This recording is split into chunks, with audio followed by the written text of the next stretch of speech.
Welcome students. Today we are entering one of the most interesting corners of labor economics, the bilateral monopoly model. Don't worry, the name sounds complicated, but the idea is actually simple.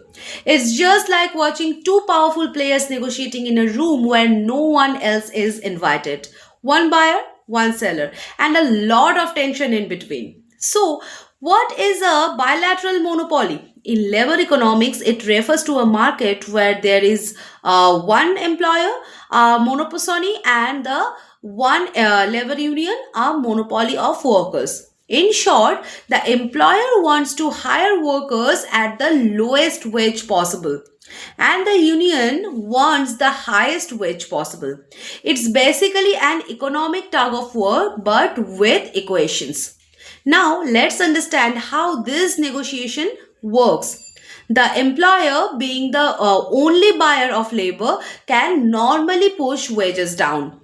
But the union, being the only supplier of the skilled workers, can push wages up. When both sides are powerful, neither can dominate the other, so equilibrium becomes a game of strategy. That's why this market does not have a single clear solution like a normal supply demand model. Instead, it produces a range of possible wages depending on the bargaining power. Now, let's see how we teach this in our class. Phase 1 is the concept breakdown.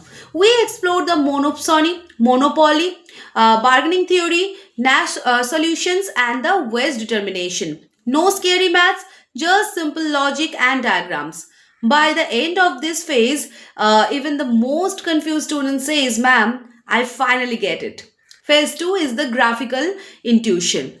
We draw the monopoly wage, the competitive wage, and where the union pushes the wage line upward.